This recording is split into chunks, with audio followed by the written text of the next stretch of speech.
থাকতেছে। আসসালামু আলাইকুম, শুভ সন্ধ্যা আমার প্রিয় কলিগবিন্দু। আর আন্তরিকভাবে ধন্যবাদ জানাচ্ছি হাসান ভাইকে এরকম পার্টি অর্গানাইজেশন করার জন্য।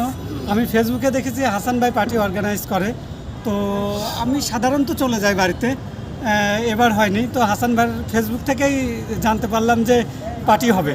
তো আমি হাসান ভাইকে বললাম, ভাই ভেন্যু বলেন আমি চলে আসবো। তা বললো যে আচ্ছা ভেন্যু আমি জানাবো। এরকম করতে করতেই হাসান ভাই আজকে জানালো যে ঠিক আছে দাদা, অমুক জায়গায় ভেন্যু, তাই কার্ড লাগবে না, আমি চলে আসবো, আমি আসি ঢাকাতে।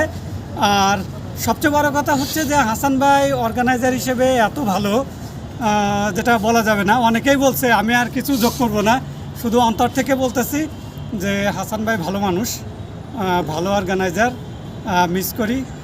আর হচ্ছে এরকম হাঁস পার্টি আসলে যে কবে করেছি ছাদের উপরে, এরকম খোলা ছাদে, বা কবে শেষ এরকম একসাথে এরকম 15-20 জন কলিগ একসাথে হয়েছি, ঠিক ভুলে গেছি। অনেক পার্টি হয়, তবে সেটা ওই যে ক্যাফে মদিনা এরকম পার্টি হয়, তারা রান্নাবান্না করে, আমরা যে খেয়ে একটু গান বাজনা করে চলে আসি। কিন্তু এই জায়গায় একটু আলাদা ফিলিংস ছিল, আলাদাভাবে সবার সাথে পরিচিত হলাম, অনেকেই পরিচিত আছে। আর এক কথায় হচ্ছে হাসান ভাই অসাধারণ মানুষ, খুব ভালো লাগতেছে। হাসান ভাই যতদিন আছে দরকার হলে 1 সপ্তাহ পর করুক, আমি থাকবো, দাওয়াত লাগবে না, শুধু ভেন্যু জানলেই হবে, আমি আসবো। এক কথায় হচ্ছে এটা। আর আমরা দোয়া করি সবাই হাসান ভাইয়ের জন্য, যেন হাসান ভাই মাঝে মাঝে এরকম অর্গানাইজ করতে পারে। ওকে হাসান ভাই, ভালো থাকবেন, সবার জন্য শুভকামনা থাকলো, আমার জন্য দোয়া করবেন, আমার ফ্যামিলির জন্য দোয়া করবেন। খোদা হাফেজ। ধন্যবাদ উত্তম দাদাকে।